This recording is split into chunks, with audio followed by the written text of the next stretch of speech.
A different kind of school. I had heard a great deal about Miss Bean's school. But not till last week did the chance come to visit it. When I arrived there was no one in sight but a girl of about 12. Her eyes were covered with a bandage, and she was being led carefully between the flower beds by a little boy who was about 4 years younger. She stopped and it looked like she asked him who had come. He seemed to be describing me to her. Then they passed on. Miss Bean was all that I had expected, middle-aged, full of authority, yet kindly and understanding. Her hair was beginning to turn grey, and she had the kind of plump figure that is likely to be comforting to a homesick child. I asked her some questions about her teaching methods, which I had heard were simple. No more than is needed to help them to learn how to do things, simple spelling, adding, subtracting, multiplying and writing. The rest is done by reading to them, and by interesting talks during which they have to sit still and keep their hands quiet. There are practically no other lessons. The real aim of this school is not so much to teach thought as to teach thoughtfulness, kindness to others, and being responsible citizens. Look out of the window a minute, will you? I went to the window which overlooked a large garden and a playground at the back. What do you see? Miss Bean asked. I see some very beautiful grounds, I said, and a lot of jolly children. It pains me, though, to see that they are not all so healthy and active-looking. When I came in, I saw one poor little girl being led about. She has some trouble with her eyes. Now I can see two more with the same difficulty. And there's a girl with a crutch watching the others at play. She seems to be a hopeless cripple. Miss Bean laughed. Oh, no, she said. She's not really lame. This is only her lame day. The others are not blind either. It is only their blind day.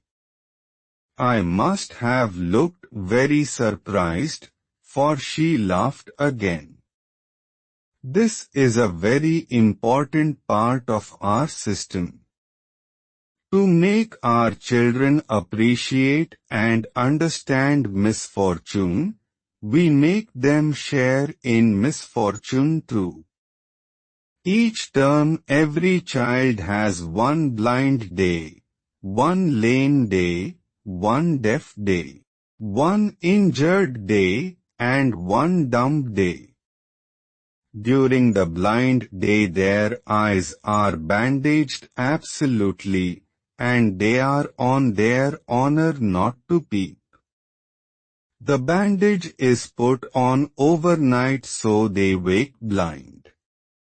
This means that they need help with everything.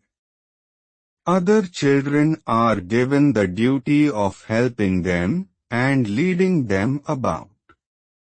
They all learn so much this way, both the blind and the helpers.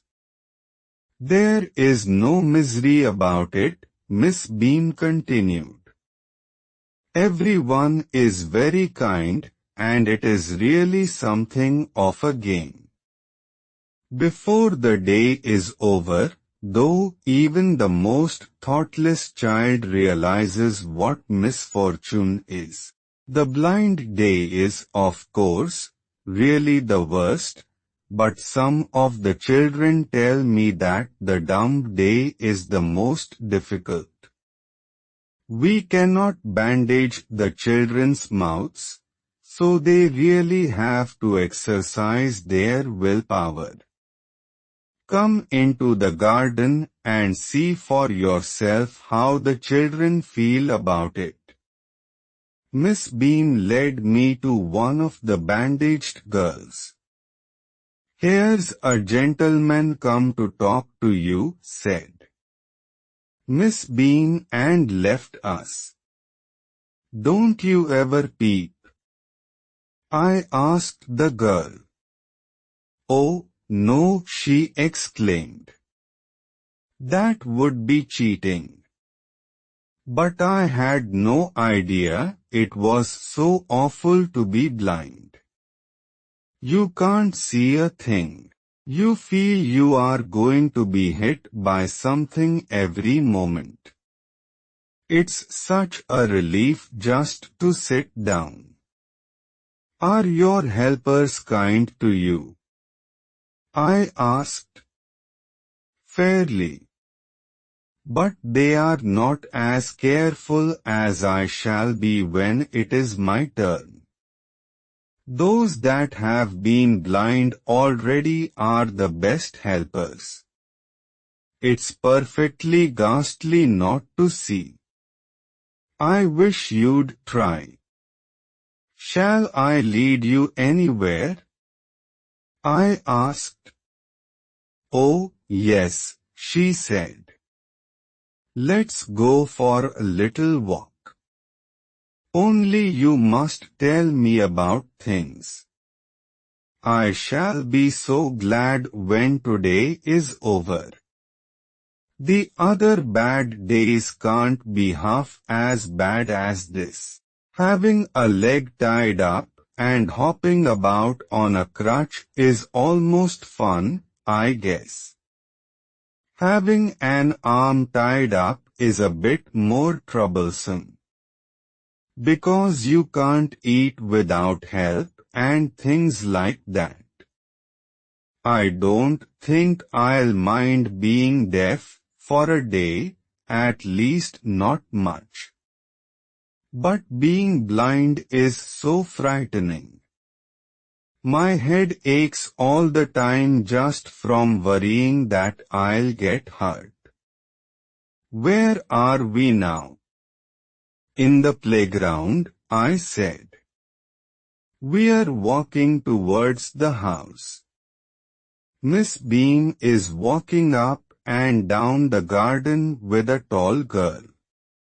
What is the girl wearing? My little friend asked in a different kind of school. A blue cotton skirt and a pink blouse. I think it's Millie, she said. What color is her hair? Very light, I said. Yes, that's Millie. She's the head girl. There's an old man tying up roses, I said. Yes, that's Peter. He's the gardener. He's hundreds of years old. And here comes a girl with curly red hair. She's on crutches. That's Anita, she said in a different kind of school. And so we walked on. Gradually I discovered that I was 10 times more thoughtful than I ever thought I could be. I also realized that if I had to describe people and things to someone else, it made them more interesting to me. When I finally had to leave, I told Miss Bean that I was very sorry to go.